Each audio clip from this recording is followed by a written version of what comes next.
Hey, Andy, what's going on? Not much. It's good to see you, Scott. It's good to see you. It's great to have you on the show. I've been following your work for quite a long time, and I absolutely love the new direction that you're taking your energies, which are many. Maybe to start things off, when did mental health become a focal point for your life? I was 27, actually. I was working at a startup at the time that's now gone on to much greater heights. But, it was a small, scrappy, intense startup. And I just remember one week not feeling right. Like my mood was off, and then my sleep was off. I was having nightmares, and then that turned into constant panic and anxiety and waves of emotion. And then that turned into all sorts of what I now know as intrusive thoughts, just very vivid thoughts and images that were disturbing in nature. And that frankly made me afraid for my life. And it hit me suddenly and intensely. And that's when I decided to reach out for professional psychological help. And before that, everything was fine. I was living with a great group of friends. I was running marathons and ultra marathons and being fit and active. Work was going well as I was starting to build my career and establish a brand for myself and a reputation. And that was the time in which it hit. And when I reached out to a psychologist asking for help because I was so afraid and shaken by these symptoms that I couldn't explain why I felt so fragile and scared. But when I connected with a psychologist, that's when, for the first couple of months as we dove into what I was presently experiencing, that's when I was able to start connecting the dots to the panic attacks and the depression I was feeling with old buried emotions and experiences that I had as a child. So for me, that at 27, that was 13 years ago. I just turned 40, but that's when it started for me. It was just a heavy, sudden, intolerable flood of very negative emotions and thoughts that decided to come out after being buried for a very, very long time. I can relate. I can relate in that I have definitely went through that. And I think there's a tendency for us to just kind of try to brush it off, especially with like a lot of I grew up as an athlete, and it was kind of like, oh yeah, just like shake it off, just shake it off. Like, think positive. Like, come on, you can get through this, like tough it out. And I think a lot of entrepreneurs, because they're so resilient, like that is the de facto mode of when those things happen. And I'd be curious to understand, so this started to happen when you were 27. It seems like it didn't really slow you down at all in your career. How did you deal with this in the coming years? Yeah, I guess, to my own credit, I was pretty resilient. I continued to work during this, but it was very difficult. There were many times where I either didn't make it into work or I had to prematurely leave because I was on the burst of having some form of an emotional breakdown while I was at work. And I would sort of quietly take my laptop, stuff it into my bag, and dip out of the office without really showing my face. And as soon as I got outside, I'd just break down. And so I can't say that I handled it gracefully. I, just like you said, I think my background growing up, not only within a blue collar farming environment, within a pretty structured and strict household that taught me like work hard, keep going. Yeah. But I also played sports my whole life and received the same messages of like, if it's, if you're not injured, if you're able to perform, keep going, don't stop to take care of yourself. And so that's what I did. And so I was seeking therapy and in various forms of treatment on and off for really the last 10 years of my career. And, it was sort of under this veil of hubris or arrogance, or maybe it was just basic conditioning. Whatever it was, I just continued to move forward on both fronts because I didn't even consider stopping work. It just wasn't even a part of my thought process or my vocabulary. I think I was just so much so in the mindset and hard-headed that, everything was okay. I was fine. I could keep moving forward and do more work. And maybe if I was increasingly successful, maybe that would even help a little bit. But, I think it was just, the presence of ego in me. Oh, yeah. And a sense of my identity that had been conditioned over, I don't know, call it 30 years of my life, to not stop, to not ask for help, to not take the foot off the gas, and to try and keep juggling things and act as if it's going to be okay. And I had various moments of peaks and valleys throughout that. I had a few more breakdowns along the way.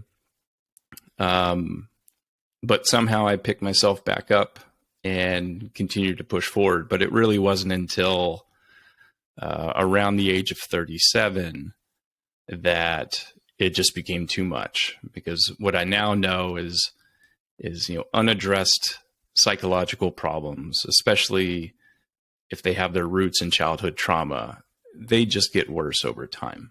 And so the answer, and the only true answer, is kind of in the, along the lines of stoicism of the obstacle is the way.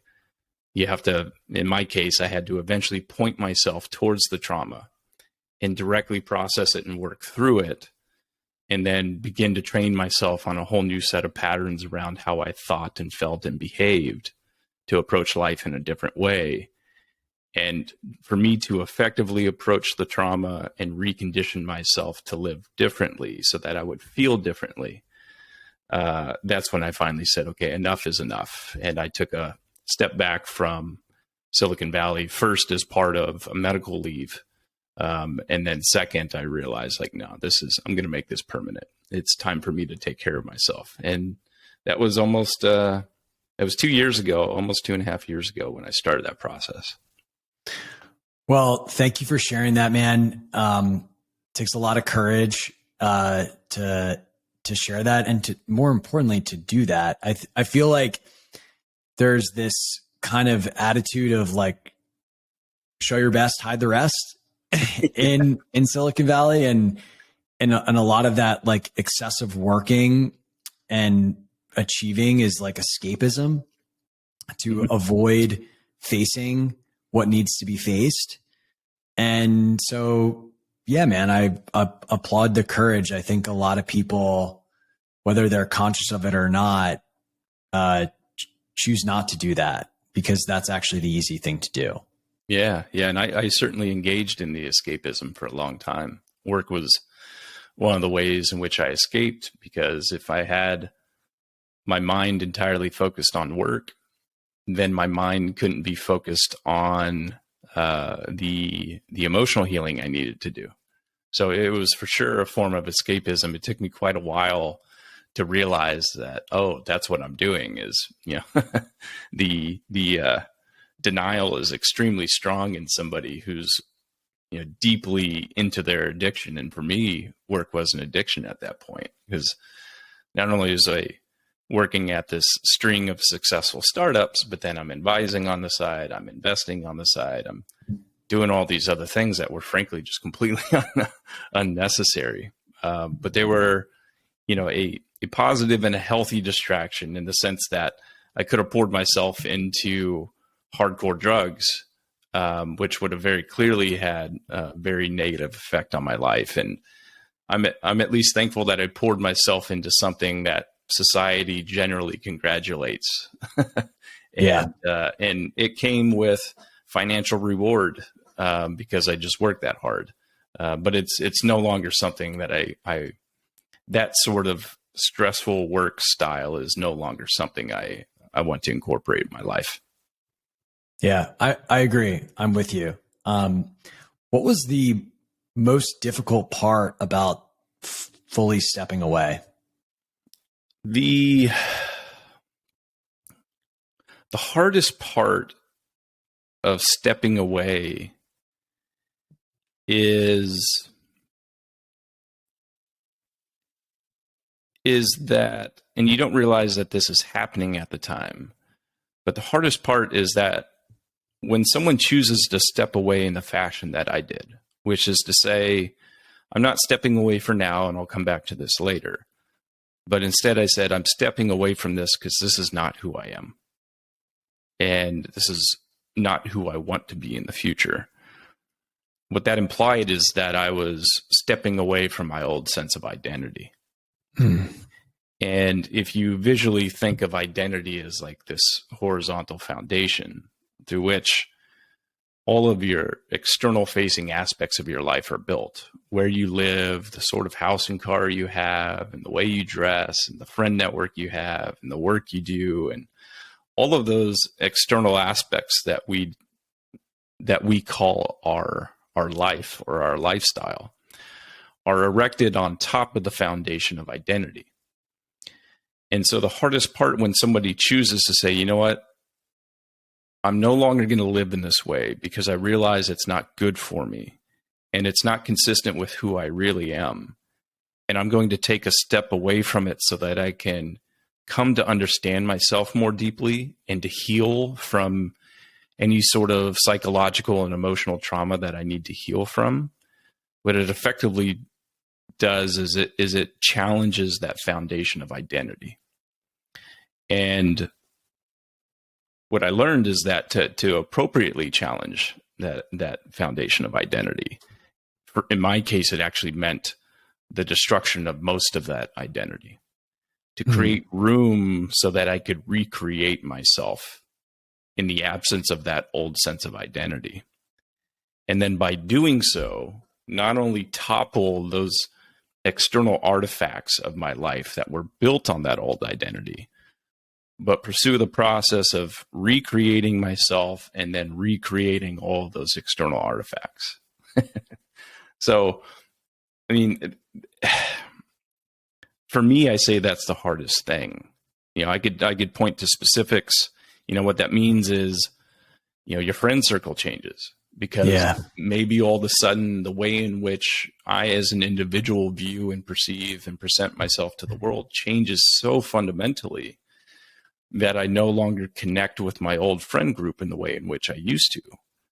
Maybe even with a romantic partner, maybe even with members of your family. Because again, those are all external artifacts built on top of a sense of identity. And so when that identity begins a rapid and sudden shift, so do the things that were built on top of it. And that is very, very hard to experience and to go through. So yeah, I guess if I were to give it the TLDR, it's the hardest part is selectively but thoroughly destroying the old identity. It's very, very difficult, and in many ways, it's grooved into the brain. It doesn't want to let go easily. Yeah, no, it's a survival mechanism, and its whole job is to keep itself alive. I know for me personally, what I found to be most difficult I had a very similar process is really just the peer group thing, where I would find myself in these dinners and conversations, and it was we talked about how everybody's company was doing. You know, it was like, how's your company doing? How's your work doing? What are you investing in? This and that. And I would just sit there and be like, I don't give a shit. I don't give a shit about any of this. But I do give a shit about feeling included and like I have friends. And that was really hard because it kind of was like I was abandoning this finding myself feeling like I was abandoning this new direction just to feel a sense of belonging. But in doing that, feeling untrue and unauthentic to myself. And that was just a very long, hard process to work through. Yeah, you nailed the fundamental conflict. Not only about the process of healing and transforming, but it is really the central conflict, I believe, in modern life, which is, when we're born, we have a couple fundamental needs or requirements. And one of those is the need to be ourselves. We see it with kids all the time. It's like, go to a birthday party of 4-year-olds and you'll just see the most wide palette of personalities possible, right? It's fascinating. And so there's this deep need for individuality and to just be what one is, versus the need for connection and belonging, right? And so it's almost like, and neuroscientists will hate me for this, but I don't care. It's almost like it's like the conflict between the mammalian brain that's saying, I need to feel connected in order to be safe and to survive, versus like the more modern aspects of the cerebellum that where maybe this sense of identity arises from. And so it's like this disconnect between these two parts of the brain, where one part says like, let me be me. And the other part says, but I want to be accepted and included. And as a kid, as a very young child, the need for acceptance and connection is so much greater than the need for individuality and individual expression. It's the greatest thing in the world for a kid to be, or the greatest fear in the world for a kid to be, not part of the pack or accepted. All you have to do is see a 5-year-old child lost in a grocery store, and you'll realize just how terrifying that is. Yeah. For someone to be on their own. And so what ends up happening in the vast majority of cases is like kids learn that not being accepted and being alone is the worst thing possible. And sometimes they are admonished or punished for being who they are, for being an individual. And the world tells them, no, don't act this way, act this way. And so you slowly learn to suppress your individuality in exchange for acceptance and being part of the pack. And the thing that you're describing when you start this process of healing and transformation is sort of the reverse of that process. It's where there's a part of you that says, I'm going to answer this call to dive very deeply into who I am as a person and to understand that person and to try and heal the parts of it that need healing. And a requirement that is part of that process is like you are forced or required to become who you really are and to live consistent with your individuality. And that flies in the face of acceptance at times. And so it's common. I hear this all the time with some folks I speak with who are in their first year or two of what you might just call a spiritual transformation, is they consistently struggle with deep feelings of loneliness and abandonment. Yeah. And when they chat with some of their old friends will even say, hey, what happened to the old you? Oh my God. And because the old friend wants that back in somewhat of an unknowingly selfish act. They're like, give me that old person back that I enjoyed.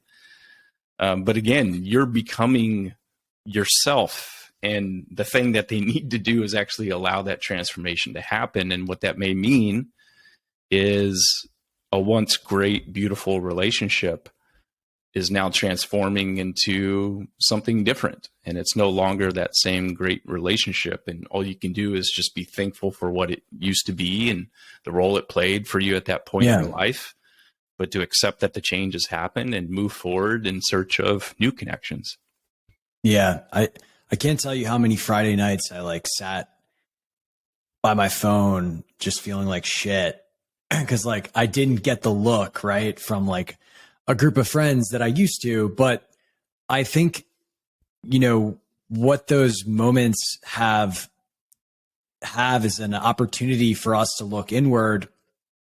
And that really is the spiritual process, right? Is like every one of these moments of disturbance, to go inward and examine what it is that is causing that disturbance and to be with it, and to allow it. And what I can say on the other side of it, although, I have a lot of work to do, but one thing I've noticed in the past 6 months of my own life is that, I'm okay with just being by myself, like, it's kind of like when you become your best friend, you don't need a zillion. You don't need that as much. Like, it's still fun and great and all that, but it's not a requirement to feel good.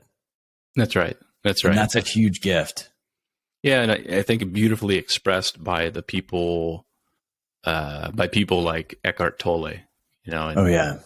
And, I contemplate that a lot myself, because I agree with you. It's part of this process of turning inward is becoming acquainted with ourselves in ways that we had lost touch, and really understanding ourselves and being comfortable in our own skin and enjoying our own company. But there's varying degrees of sort of isolation that different people can handle. It's always a complex thing. Because, for example, for the Eckharts, he will famously talk about how he really enjoys doing nothing. He just likes. I feel like that's all that guy does is just hang out in presence all day. Like, he knows what he's doing. and there's times where I find myself aspiring to that, because I have felt and experienced the benefits of finding these long stretches of presence, and it's a truly beautiful feeling. But then I also contemplate, like, what is my true nature? And what parts of myself can I change versus what parts can I not? And I think that is an important distinction, because it helps one strike the balance between striving to sort of transform and become something that is different and maybe healthier and more peaceful, versus also landing at a point of saying, you know what, enough is enough, and I'm going to accept who I am. And like, striking that balance is difficult. I don't think I'm ever going to be the Eckharts who are deeply present, deeply awake, and I can always enjoy my own company. But what I can say is I can enjoy my own company now a hell of a lot more than I used to in the past. But I still also have a lot of like very deep rooted, brain function, neurochemistry, and sort of nervous system that grew up with a very deep sense of abandonment. And so as much as I enjoy being by myself, at the same time, I'm also somebody who finds isolation and loneliness to be a trigger, because that was one of the ways in which I was neglected early on in my life, in particular with my mom, who was very mentally ill and who eventually passed away when I was 10 years old due to mental illness. And so, yeah, that's something that I is part of my journey right now. There are many parts of it, but I'm going on a little bit of a tangent. No, I love it, man. But I'm just sort of working through this balance of what is appropriate for me. Sure, I can aspire to be the Eckharts of the world, but it's not necessary for me to be a Buddha to be happy. That's right. And maybe it's not possible, because I also have a very different nervous system than that man does. So. Yeah. I think in hearing you talk, I think one of the things that has been emerging, or I see a lot in this kind of like entrepreneur audience, right, is like, from my perspective, there was this idea that you had to start a company to be happy. Like, you had to be an entrepreneur. Like, that was like an identity. And in careers, I feel like, that's one of the biggest things that we hold on to is our perceived career expression that we think we should have versus like that deep you, what they actually like doing. And what I find, or what I can share with my own journey, is that like, you kind of end up self-sabotaging yourself along the way until you let that expression come through. Like, just, when I think about my own life, like when I was a kid, what did I love more doing than anything? I liked getting up and making people laugh. Mm-hmm. I liked entertaining people. Mm-hmm. And that was like, it's like I started a podcast in like 2013, and it was a very popular podcast, and I was loving it, but I stopped because I thought I had to be a startup guy. I had to start the tech company. I had to do the thing. And I was like holding on to this concept that wasn't even really fun for me. Mm-hmm. You know what I mean? And it's like, I think it's one of the hardest things for entrepreneurs is to do this work and then get comfortable with the idea that, hey, maybe you're not meant to be a high tech entrepreneur. Maybe you're meant to be a coach. Maybe you're meant to be an artist. Maybe you're meant to, I don't know, like be a counselor, whatever it is. And that part for me is so fascinating, and has been really, really interesting to kind of come to grips with. Yeah, it reminds me of a quote from Carl Jung, and the quote reads, "The world will ask you who you are, and if you don't know, it'll tell you." Yeah. And I mean, that's kind of the default state for everyone, at least in highly developed countries, because, yeah, and I can relate with you on this, like, process of having to rediscover, like, what do I enjoy? And what are my natural interests? Because, when was it? 6 years old when we enter the school system, and then that's when we start being molded and shaped into a very specific type of student to pass standardized tests, which has almost nothing to do with identifying and nurturing a kid's natural interests and abilities. It has very little, if anything, to do with that. And, as an anecdote, for example, I was always a good student. But I think there's, especially as a man, there's this assumption that, like, if you're a good student and you're a man, then you follow the hard sciences. And so all the teachers around me, except for a few, were like really pushing me towards the hard sciences and the more technical fields.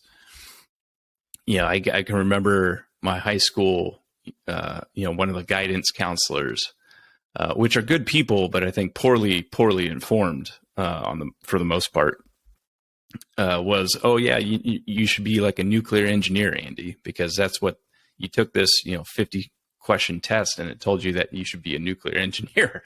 And so I was getting these messages all the time. And when I went to college, I went to UCLA. I studied molecular cell and developmental biology for the first couple of years because, here I was, a kid near the top of my class. I'm good in the sciences, generally speaking. And so that's what I'm supposed to do. But it wasn't until about like 2.5 years into college where I finally sat down with myself because I was struggling in class. And I remember thinking, like, I hate this. I don't enjoy this at all. And for the first time, I finally said, like, fuck it. I'm just going to change my major. I'm not interested in this. I don't enjoy it. And that's why my grades suck. It's not because I'm stupid. It's because I just can't stand to be in these classes. It's not enjoyable. But I remember pausing on that for a long period of time because I felt shame. I felt like, if the straight A kid wasn't staying in the hard sciences, then I was a failure. And so it took me a long time to get over that. And I'd say it took me years, but yeah, I can relate with you about, it's funny how someone can be an incredibly well-adjusted, successful citizen who is generally really on top of their stuff and is a net positive to civilization. Where I can sit here at the age of 40 and say, I'm still trying to figure out what I like. Yeah, dude. I'm still trying to figure out who I am. Yeah. And it's because what you realize is you're just a conglomeration of ideas that you inherited. Yep. It's cool. I'm a cornucopia of ideas that I didn't even choose. It's like that plus the brain is effectively an autobiographical organ. Whatever happens to it is the story that it tells, right? And so it's like you take what happens to you times what you were told to do and be, and that becomes the average adult. Now, that's really good for growing an economy and having like a high functioning society in some ways. But I think this is something that we're going to continue to experience as a culture here in America is, everyone's talking about quiet quitting and how, younger kids don't want to work the 9 to 5 and what have you anymore. And it's like, well, I mean, the message that my grandparents and my parents were given was a message that said, serve your country. And the way to do that is to have a 30-year mortgage and to work the same job and work it till your back gives out. But then our generation is, I think, experiencing one of the consequences of that is that when you get an entire country to conform to a standard way of living that is supportive of a high growth economy, it also suppressed the individuality and the individual needs and expressions of an entire population. And then here we are, the kids of the grandparents and the parents saying like, I'm experiencing and I've witnessed the psychological stress that comes with conformity to a 30-year mortgage and work till you die. And I don't want it. Right? Yeah. There's more to life. Yeah, that's not what I want. But what I truly want, like you said, I'm slowly trying to figure that out because it was buried under 30, 35 years of conditioning. Yeah. Well, you're not alone, my friend.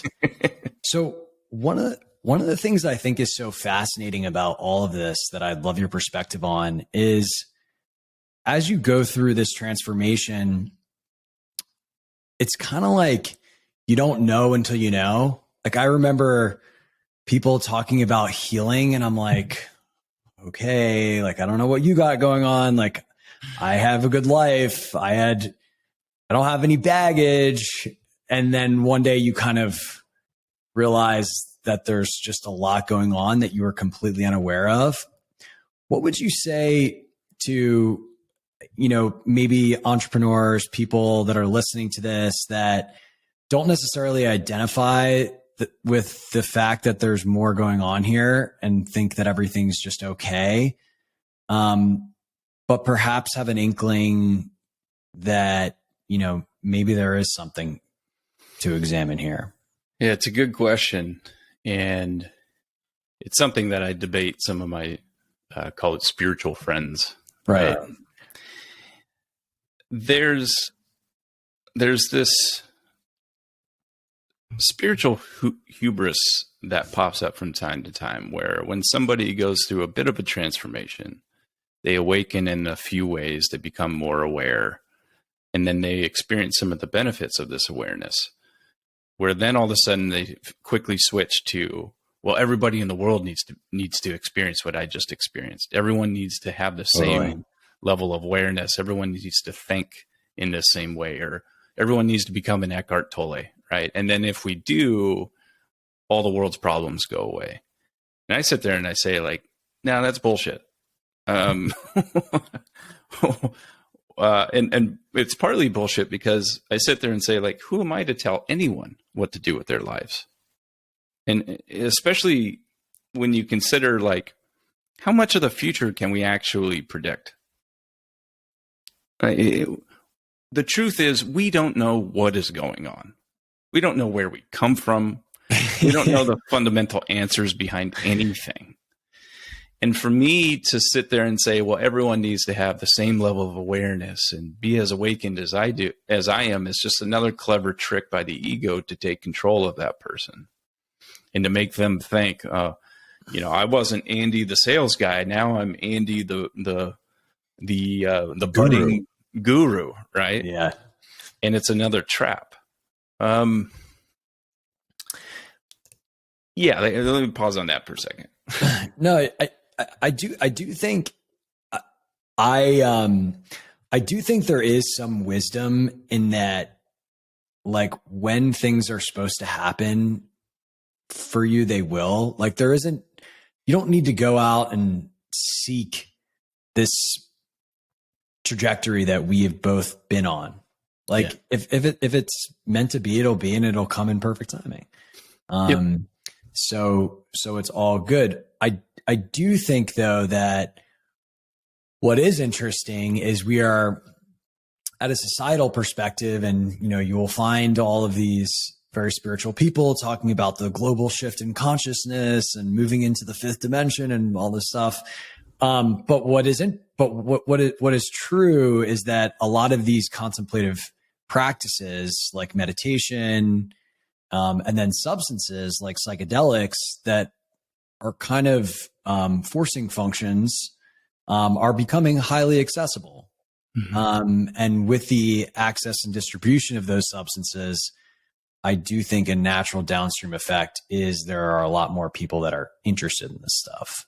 For sure. And that has the potential to be a great thing. And I say the potential because nothing is fundamentally good or bad. What matters is the intention behind it. Yes. I can take water and give it to somebody who's thirsty, or I can put it in a cannon and shoot it at peaceful protesters. So is water good or bad, right? And, you know, we've had these debates about, say, nuclear technology for a long time. It can make bombs or it can produce energy, right? And the same is true, I think, for these, for tools like psychedelics.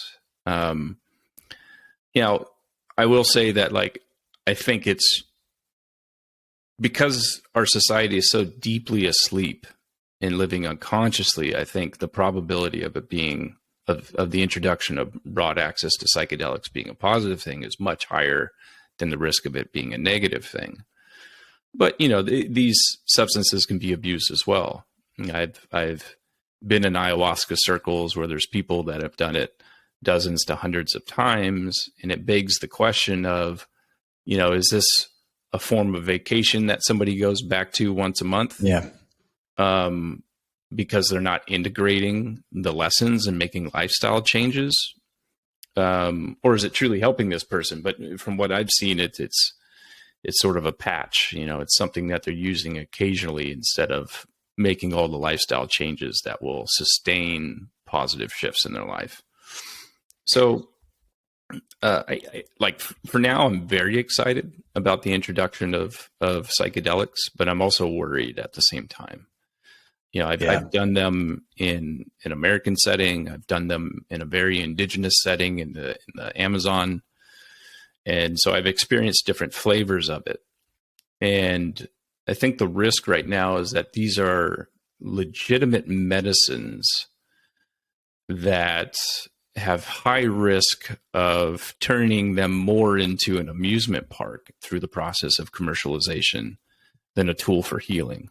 Meaning, people can play with concoctions in the setting and give someone a big experience where they have these incredible visualizations and they're flying through space and time and all this amazing stuff that still shifts the consciousness of people by making them realize that, you know, there's more to reality than what we see. But that's very different than the use of indigenous psychedelics for the purpose of healing emotional or spiritual pain. And to give an example, I saw footage recently from a group of psychotherapists in, I think it was Oregon, where the good news is they're training current psychotherapists on how to administer these psychedelics for therapeutic benefit. So that's great.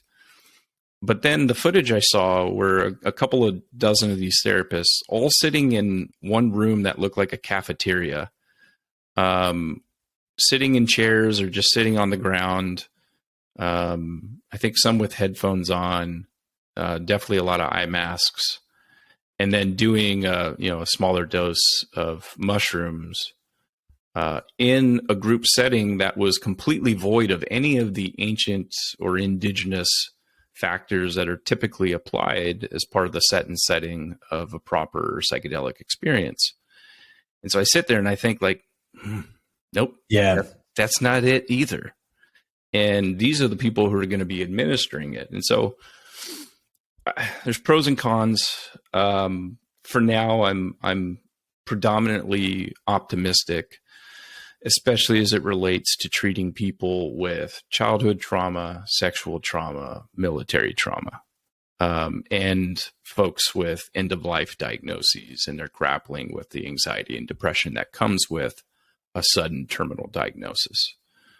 For those folks, I'm excited, and I'm cautiously optimistic that we won't throw the baby out with the bathwater by taking a process that was designed over thousands of years within indigenous culture and stripping it down to something that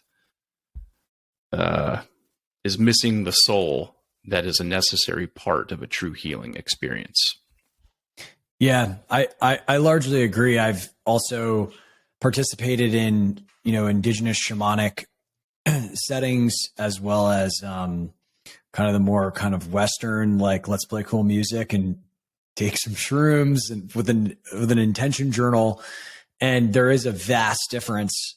And I think what I'm frankly scared about is having had a radical physical in nature, spiritual, energetic effect on the heels of one of those experiences, is our current support model for helping people afterwards, with even physical health, just does not today line up for these things coming online in mass.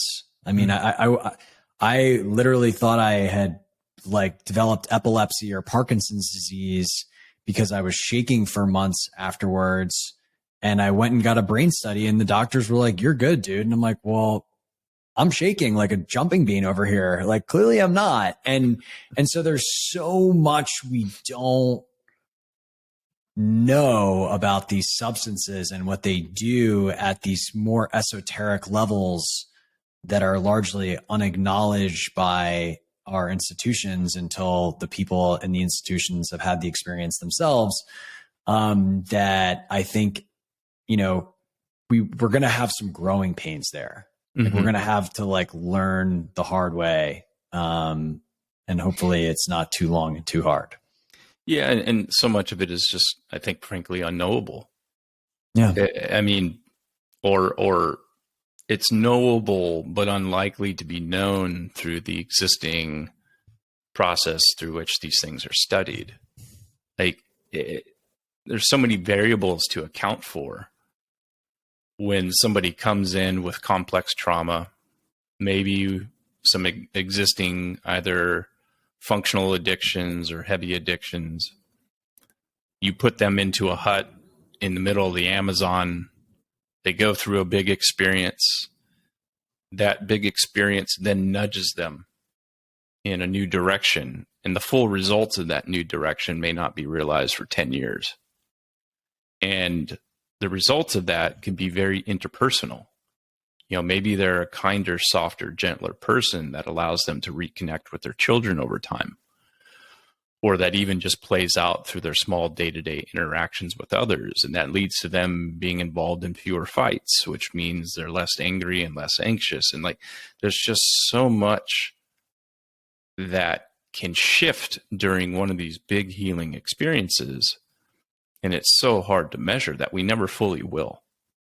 Yeah. And you combine that with, I think, some hubris that, or just being naive and not realizing the role of all the little parts of the ancient rituals, and just not even attempting to incorporate those into the studies that are being run.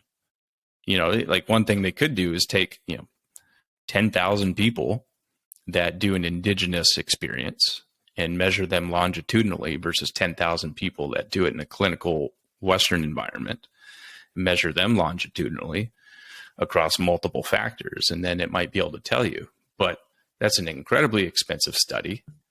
And as we know, the federal government's not really behind, supporting these studies very much. I think one of the first federally funded research grants was given out just a handful of months ago. at least since the 70s. It's the first federal grant. So unless a billionaire steps up and says, hey, I'll throw 30 million at this and I'll fund it for the next decade, it's not going to happen. So my estimate actually is that for the positive results that we're seeing coming out of the existing studies, which is fantastic, and I'm glad it's happening, I think that we're measuring the lower bound of the true efficacy. Yeah, no, I would agree. Well, if there's any billionaires out there listening, we need you guys. So step up. Andy, just coming to a close here, one question I love to ask people is, what is something that you didn't believe a year ago that you believe in today? That there is a higher power or a higher source that is behind everything that's happening, and that I have never been and will never be truly in control of everything that happens in my life in the way that I used to believe. And that everything that has happened up to this point that led me to some of the huge experiences that I've had in the last few years, it was all premeditated. It was meant to happen. And this path that I'm walking now, that was also part of the premeditation. And if there was a role of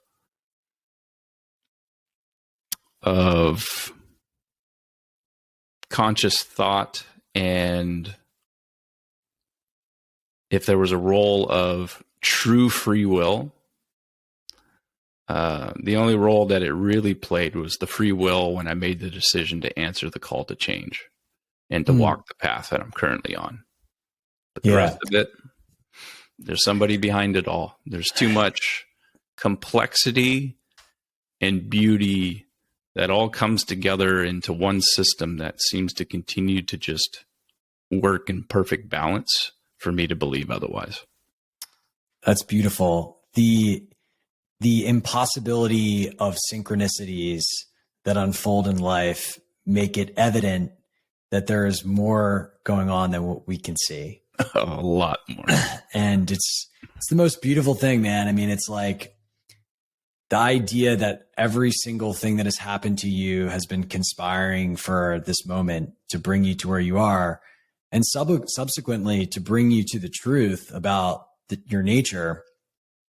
It's the most beautiful thing ever. Yeah. And I think, my personal belief, just to chime in here, is that the goal of consciousness is to experience itself and to expand. And so when we start to get to a point in our journey when we view the events of life for that purpose, to show us what needs to be examined, it just becomes amazing. Like, it's just a beautiful thing. It doesn't mean it's not hard, but there's a context of difficult events or things that seem inconvenient that now have meaning in a way that they didn't previously. Yeah. And in fact, it's so hard that I don't think we choose this path. And because most people I know, if they knew what was required of them to go through this process of transformation, I think most people would say, no, thanks. I'll stay with what I've got. One of my favorite authors is a guy, David Hawkins. He's written books like Letting Go, The Maps of Consciousness, Power vs. Force.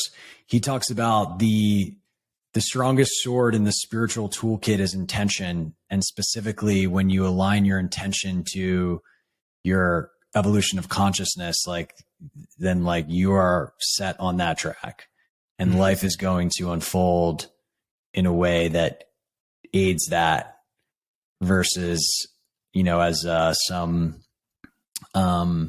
Buddhist teachers would consider, playing the games of Maya continuously unaware. So yeah, it's crazy, man. It's all exciting. And, I feel for both of us, it's just the beginning, which is really, really awesome. Yeah, it is. It's a special experience to to answer the call and then be through the ups and the downs, because you learn and evolve from both. And being able to embrace that and to see the world a bit more clearly with eyes wide open than in the past is the greatest gift. And to achieve that gift, it often requires a prerequisite of suffering. Yes. In the same way that we talk about, most addicts don't turn things around until they hit rock bottom. I believe that that's just the nature of things. And a lot of suffering was the prerequisite for my own shift and transition. And I now see that and understand it, and I'm grateful for it. So yeah, thank you for making the time to chat with me today. And I'm excited for you and the journey that you're on, because I can see that you take the work seriously and you approach it earnestly. And it's always great to meet somebody like that. Likewise, man. Likewise. And I love everything you're doing. I know you have a few projects and you have your own Substack and publishing. So maybe just for people that want to just continue to follow your work, what's the best way for them to do that? Sure. So I started my own newsletter in March of 2022. It's andyjohns.substack.com. And today I mostly write sort of at the intersection of mental health and technology. And most of my readers are folks that are hardworking, high achieving, smart, productive folks who are simultaneously experiencing some psychological or existential angst and are trying to sort of, quote, figure things out. And so that's where I do most of my writing today. Shortly, actually, I think probably come February, I'm going to have the beta version of a new website I'm building, where the domain is going to be clues.life, because that kind of captures the essence of how I think people need to pursue life, which is to not assume that any particular religion or institution or guru has all the answers, because I can guarantee you they don't, but that they need to go through life looking for the clues that help them make sense of themselves and find their way in the world around them. And so I'm going to be building this platform where I'm going to attempt to consolidate all of the greatest clues that I've been able to find through ancient wisdom all the way up to modern neuroscience that helps make sense of this really complex thing that we call life. And I want to just find all those greatest clues and synthesize them and bring them together in one place that makes it easy and enjoyable for other people to similarly ask the questions of, like, who am I and what am I doing here? Right? Yeah. So that's where folks can get a hold of me. The clues.life website isn't up yet. So for now, you can just go to my Substack at andyjohns.substack.com. Awesome. Well, thank you everyone for listening. Thank you, Andy. It has been a true pleasure, and I'm very excited to just continue to follow your work. And if anyone enjoyed the show, please just, like it, subscribe, whatever you want to do. It's all good. We're just grateful for you, and we'll see you on a future episode. Thank you, Scott. We'll see you, bud.